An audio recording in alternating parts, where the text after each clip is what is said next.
Welcome to today's video, 1 Samuel 15 verse 22 explained. And Samuel said, Hath the Lord as great delight in burnt offerings and sacrifices, as in obeying the voice of the Lord? Behold, to obey is better than sacrifice, and to hearken than the fat of rams. This verse from 1 Samuel 15 verse 22 is part of the conversation between Samuel, the prophet, and King Saul. Samuel rebukes Saul after he failed to follow God's specific instructions. God commanded Saul to completely destroy the Amalekites and everything they possessed. Instead of obeying, Saul spared King Agag and saved the best livestock under the excuse of sacrificing them to the Lord. Samuel's statement makes clear that God prefers obedience over religious rituals. Even though sacrifices were important according to Old Testament law, Samuel emphasizes that God values obedience more highly than external acts of worship or religious offerings. The sacrifices themselves were not wrong, but without a sincere heart of obedience, they lost their true meaning. What Samuel emphasizes here is the condition of the heart.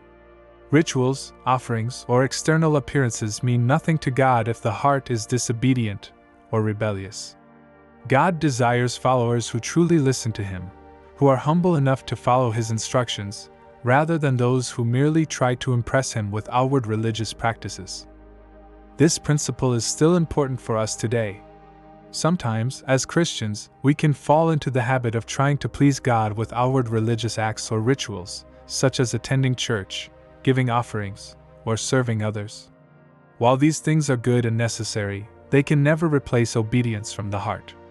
Real faith in God involves obeying His word completely and sincerely. God wants our hearts and genuine submission to His will. Obedience demonstrates trust in God's wisdom and respect for His authority. It proves we genuinely believe His ways are best, even when we might not fully understand them. Saul's failure serves as a clear lesson that partial obedience is actually disobedience. He obeyed only part of God's instructions, demonstrating that he trusted his own judgment more than God's command. In our spiritual life today, let us remember Samuel's message. Obedience to God must be the core of our relationship with Him. Without obedience, our worship becomes empty, and our sacrifices meaningless. God desires genuine hearts, not mere rituals or traditions. Let us seek daily to obey Him fully, living lives that truly honor and please the Lord.